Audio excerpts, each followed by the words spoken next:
I'm Clayne Crawford, and I'm here with Chris Gordon on Hellblazer Biz. Good morning, good afternoon, good evening, and good night, listeners and viewers, wherever you are in the world right now. This is Chris Gordon on Hellblazer Biz. Today I bring to you a special episode. One I've been arranging for a while, but scheduling with busy actors can be fun. I'm more than privileged that this actor has carved some time in his hectic filming schedule for Lethal Weapon Season 2 to talk with me. I've had to select only a couple of questions, I'm afraid, but believe me, don't worry, you won't be disappointed. This actor is recognised for many roles in his career, in feature films such as Spectral, through to Ted Talbot, the long-standing character in Rectify. However, it's for his role as one of the most iconic characters of 80s movie genre in its new TV form that I bring him here today for. I'm proud and more than a little excited to bring to you Mr. Clayne Crawford.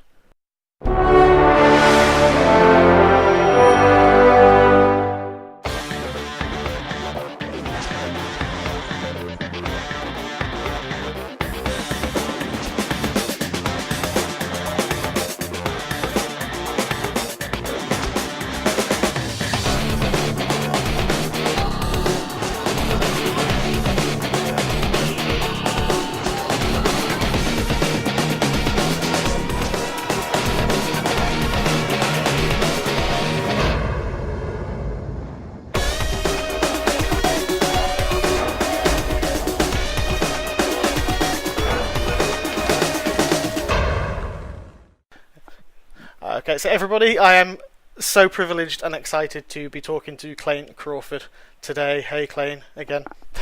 How are you, sir? I'm very well, thank you. And just to reiterate, I am very, very pleased and thankful and grateful that you agreed to come on and talk to me and put yourself through this. Look, I'm grateful that the show is actually it's being shown over there, and that it's had a little success, and we're just grateful that there's as far as the world goes, that the show's kind of getting out there, as opposed to having to wait for 3 or 4 years and then go into syndication. So it's all very exciting, and we're just as grateful. So thanks for having me on today. Oh, no, thank you. I appreciate that as well. It happens to be one of the biggest shows in the UK as well at the moment, which is great. You've got prime time slot on a Friday night on ITV, which I know you're aware of. Look, when we were over there, we were shocked. I was only in London for 7 days, but I felt like the show was on 4 or 5 out of the nights that we were there. So it was that was exciting. We're happy that people are enjoying the silliness, that we do each week. But I'm trying to ground it with a little bit of heart. So we're happy that people are kind of buying into what we're selling. Oh God, definitely. And I know. I mean, I've heard you speak in interviews before. Many times about how you didn't think, well, no one thought that it would do well because you've taken such an iconic 1980s film or series of films and turning it into a TV series, and and there have been areas where that's not worked as well recently. I don't think it works. Period. I think the fact, and it just goes to. It goes to the Peter Roth, man, and Mick G and Matt Miller and those guys. The fact that they saw something in that no one else. I certainly didn't see it. That Damon and I were gonna just be such a good fit, and it's true. I mean, I myself even now can see a photo of the two of us together, and it makes me giggle. There's just something about the two of us together that's just without us really having to do much. It's just silly funny, which is nice. Definitely. I think that kind of chemistry as well between you. I've said this to several people who've been on my show before. When you have a chemistry like that, when you're on set in real life, when you just you get together, that kind of puts itself across on film as well. And when you do have the script writers and the visions behind it as well, which back you up, then it produces something spectacular. Which is why I think Lethal Weapon has done so well, or doing so well at the moment, is because you've got every single step of the way. Is the boxes are all ticked for script writing, vision. What do you call it? What I mean? Visual effects, acting, especially the acting, and those, and the fact that you guys get. I think you're right, Chris. I think it is that perfect combination that you can't. It doesn't matter how hard you work or how much you plan. You can't put all these elements together on your own. It has to be outside, whether it's the universe or whatever it is. But it's the Hollywood gods. It all worked out, and we are grateful to have such talented writers, and most importantly, to have a man like Matt Miller, and he's similar in the fact that how Donner was with the films, is that he pushes us to kind of find the funny. He pushes us to find the emotion, and then gives us the freedom to explore those avenues. And in television, a lot of times, just because it's so, it's a corporate machine, isn't it, when it comes to primetime TV, especially network. So there's not a lot of time for exploration when it comes to the craft, the acting aspect. You know, they really just want to pump out the story and the crime drama of it all, and there's just not a lot of time to kind of explore the details of it. And we're fortunate that we do have those opportunities, and I think it shows on the screen. And it also goes back to what you said about the chemistry of it. You know, when two people like each other, the lens sees all, you know, the camera lens sees things that the eye doesn't. It can see your heart, it can see your intention, and I think it sees how much we care about each other, you know, off camera, which is silly considering we've only known one another for a year, you know, but it's definitely undeniable. It is, and I mean, you know, it's just the relationship is there, and like I say, that, you know, there were so many people. Obviously, you know, it's Lethal Weapon. It was, you know, it's Danny Glover and Mel Gibson. You can't do that, but you two have nailed it, or you've I would not say nailed it. I would say you've surpassed it, because I love those films, but I think I actually love the series more in the way that you know it does. You've got more time to develop the relationships, I think, than a film. So yeah, it's even the character relationships. So I'll say that I actually like it more than the films. Well, that's blasphemy, but you know, look, I'll say thank you, and I think what we're fortunate is that what Shane Black created initially with the relationship between the two gentlemen, and the fact that they're both broken but in different ways, and both are desire with all of their being the complete opposites, right? They both desire the opposite things, and yet they're tethered to one another, you know, and that design itself, you can really, as long as you've got two people, that there's a good chemistry, and that they can, you know, you can tell that they love one another, you know, it's all there. And then just make some things, you know, blow some things up, and, you know, throw in a love relationship, and, you know, so I think we're lucky with the structure that Shane gave us with Lethal Weapon. Yeah, definitely. And it's a great. I mean, it's just phenomenal. You can see it on social media how successful it is.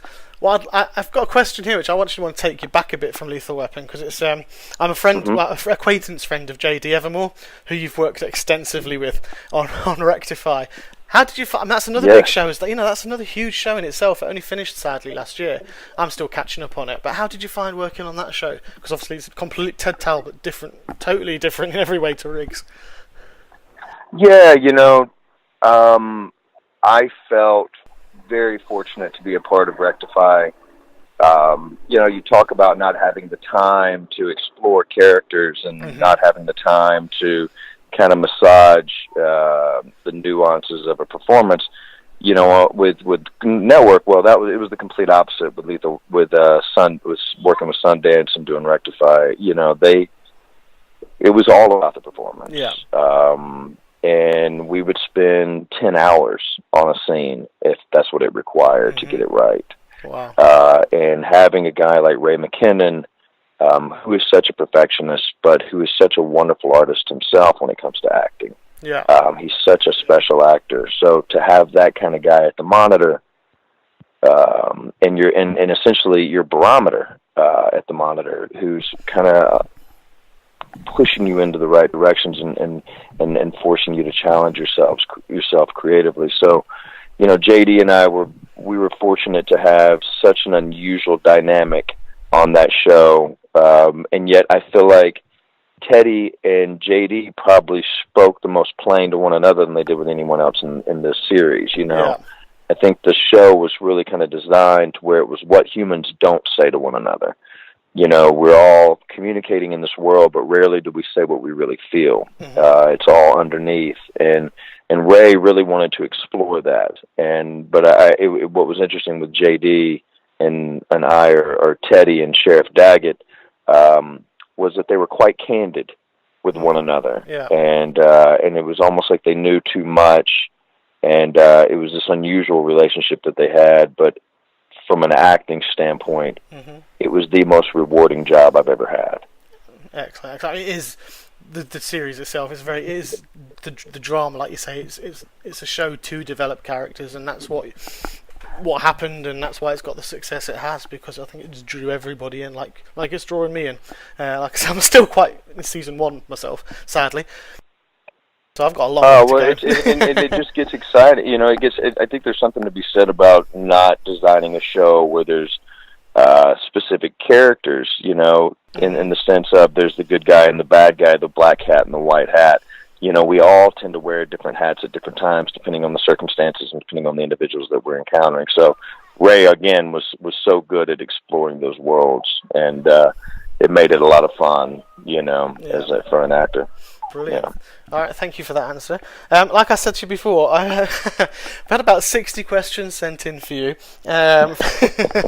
So I'm not going to go through them all. I'm just going to list all the people who sent them in, just to acknowledge, obviously, that they sent them in.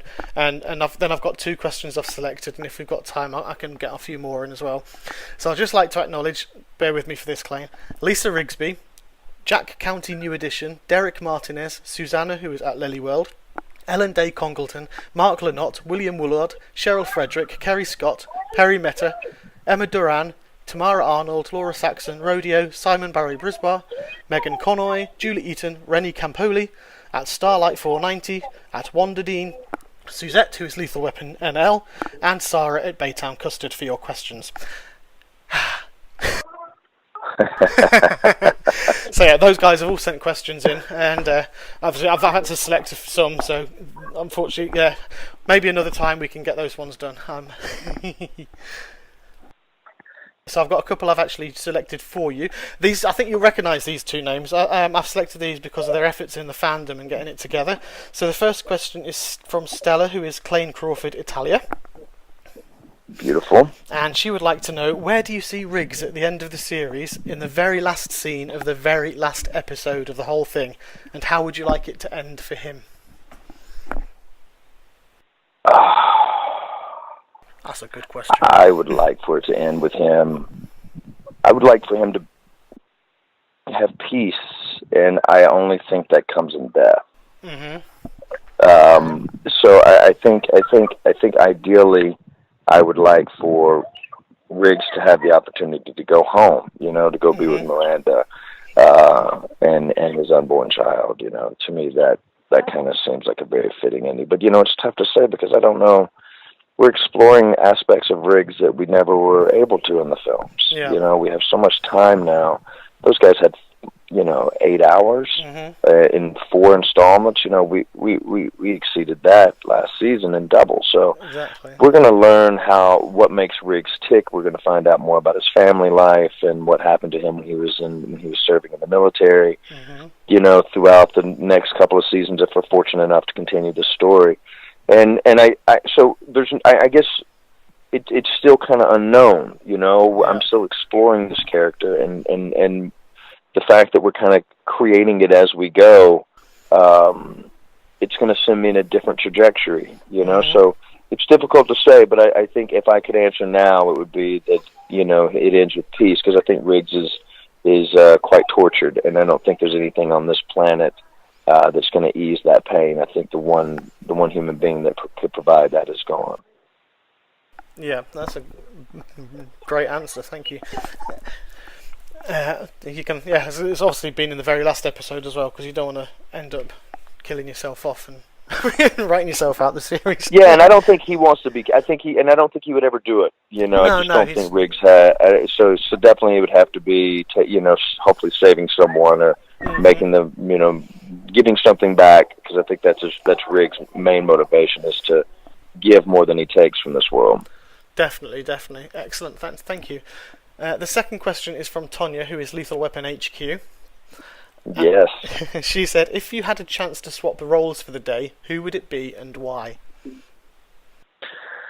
I could swap roles for the day, I'd probably want to play... I'd love to play Captain Avery. And I'd love to play Trish. Yeah. Yeah, I'd really love to play Trish. what Keisha Sharp does with that character is just phenomenal. Totally agree. She's so dynamic and interesting to watch, and she's always working. So she is just, yeah. I'd love to play. I think above all, I'd love to play Trish. Okay. I'd love to play her for a day. Yeah. Fantastic. Okay, and also, just obviously coming up now, what can you tell us about season 2? Because I mean, I'm really honoured at the moment because you are currently on set filming season 2 of Lethal Weapon. This is a huge privilege for me. I've got like an exclusive scoop here. You know, this is great. Yeah, we're finishing episode 3 today, cool. And then I start episode 4 tomorrow. You know, I think I think the first episode is really a continuation of last season. Yeah. And we're gonna wrap up a lot of things, and I think, you know, we're gonna kind of, to be expected, it's time to kind of put Miranda behind us, and to kind of move forward with Riggs. So I think episode 2 will be kind of a reset, and I think this season again, we're just gonna kind of explore. We're gonna realize, which we saw a piece of this in the first season, in the Christmas episode when Riggs was sitting in a bar the first time he met Miranda. Yeah. We realized that that's Christmas Day or Christmas Eve, I forget what it was, but regardless, Riggs is obviously not with his family. So he was quite a broken man before Miranda came into the picture, and I think that's kind of what this season is all about, is to kind of go. We're gonna see Riggs as a little boy. Okay. This season, and we're going to kind of see what his family life was like, and how that has affected him. So I think that's just one aspect of season 2. Then, of course, you know, just the silliness and the bromance between Raj and Riggs, and which is, you know, that's really the show. So you'll see a lot more of that, and I think maybe a little role reversal. I think maybe Roger's going to be dealing with some major issues in his life, and maybe Riggs might be the voice of reason for once, and that might be a little bit of fun. Yeah, that'd be a good switch around of characterization. Excellent, cool. I've got one last question. This is a fun question I ask everyone before I finish, and I apologise if I put you on the spot on this. Last year I had a guy who's been a Muppeteer with Jim Henson's for 30 years, and a question got thrown in, and I thought that's such a good question. I'm going to ask everybody. Sorry if it's what kind of, if you were to be a Muppet or have a Muppet made after you, what kind of Muppet would you be? It's a totally off the board. I don't know. I mean, look, Beaker was my favorite Muppet, right? Just because he was he had so much to say but couldn't put it into words. You know, so as like a little kid, I kind of felt like Beaker, and it was just sound. You know, I could never with so much enthusiasm. So I think if I could be a Muppet, I would want to be Beaker, and if one was made after me, I don't know. Because I love the chef too. Oh yeah, I don't know if somebody birdie beer. Yeah, you know, like I would Chef and Beaker are my favorites. So awesome. You know, I guess I would if I was going to be a Muppet, anything like that. Cool. Straight character. Excellent. Yeah. Fair enough. Thank you. I say apologies for that. It's just when I throw in. It just made me chuckle every time. No apologies. A good Muppet question. That's never a negative thing, my friend. Just be thankful we haven't got time for me to do all my Muppet impressions to you. Other people have suffered them, so you're lucky. Oh, brilliant. Chris, look, man, I appreciate you taking the time to ask me these questions, and certainly to the fans, you know, for taking the time to call in with the questions. Thank you so much, Clayne, for allowing me to get an insight into Lethal Weapon through your perspective and allow the fans to hear you. I hope you've all enjoyed that. I certainly enjoyed talking. This has been Chris Gordon on Hellblazer Biz with the one and only Clayne Crawford.